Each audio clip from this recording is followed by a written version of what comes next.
Hi, welcome to the Real Estate Market Watch and Mortgage Market Update. I'm Bob Gibbs. And I'm Michael Caires. And we're in February 2023.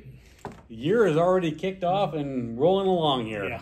Yeah. Kicked off and rolling, definitely. Yeah. Not sure where we're going to end up yet, but we're heading down the road. So I wanted to kind of give you an update where we're at and some maybe projections as close as we can make them for the rest of the year. So, with the real estate market in the Bay Area, we are seeing, interestingly enough, even though all the news media is saying that it's doom and gloom, we're seeing a lot of people coming out to open houses. Houses are selling, not as quickly as they were a year and a half ago, but they are selling. And we're not seeing multiple offers, but we are seeing solid offers coming in. So it's not people coming in offering way under and expecting the seller just to cave in. So I think there's been some adjustments in prices. People are getting a little more realistic sellers. So things are getting more fairly priced, I guess you could say. And the houses that are coming on, the sellers have done a good job getting them ready, so they're not just like slapped out there with, cheap flip grade things, and people are doing a good job getting their homes ready. So, so the housing market, and I expect to see that continue on and actually maybe get a little bit stronger from a seller's perspective. But, the jury's out until we see what the Fed's going to be doing later on this year. But as of right now, it seems to be a pretty stable market, and it's moving in the right direction. So what about mortgages?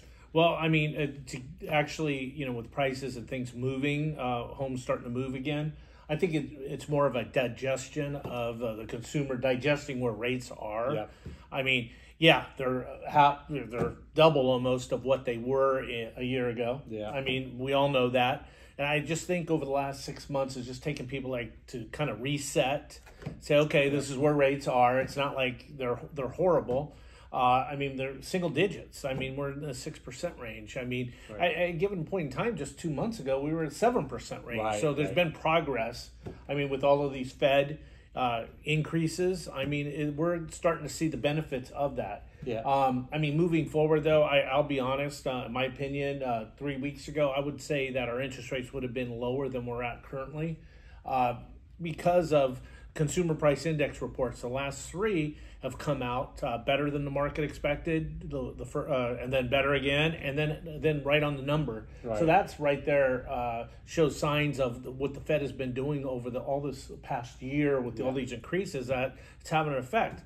However, then we get thrown the nasty slider, and a Fed cuts only a quarter. That was a good thing last week, and then 2 days later, the employment number comes out at over 500,000 jobs new jobs created when the market was expecting just over 200. Now that's an inflationary signal. Yeah, it's kind of crazy. I'll you know what? I'll say I'll reserve judgment until next month's employment report, because don't be surprised if that number that came out at 500 plus last week is revised downward, and then the real number comes out. It just didn't make any sense, especially with all of the companies you hear. I'm trying to think what happened a day or two ago. Yeah, oh jeez. But so now it's so what basically is happening is we're getting good reports in our favor, as for interest rate favor, only to have one come out of nowhere that's against us. So then they kind of wipe each other out. Yeah. They cancel each other out. So I do think that we're going to start to see realistic reports, and then we'll see interest rates coming down. I think the Fed's near, they're halting, I guess, their increases, but maybe a couple more later this year. But I think for the most part, I think they've done most of what they're going to do. Yeah, if you're a buyer, I don't recommend waiting for any kind of a crash, anything like that. It's a good time right now. You're not going to have to be negotiating too much with other buyers involved. So it's a good time to lock something in. And if you're not crazy about the interest rate, and it comes down, you can refi. Absolutely. And that's always been the case. Yeah. And we're going to get in contact with you when we could save you money. It makes sense to you. Yeah. So, but what does make sense is if you can get a good deal on a house right now, which I think there are. Yeah. The rate is temporary, as far as I'm concerned. And when I say temporary, 12 to 24 months. Yeah. And you'll be refinancing. Yeah. Yeah. So with that, the state, as you can see, it's pretty dynamic right now, and we're a bit of a state of flux. Yeah.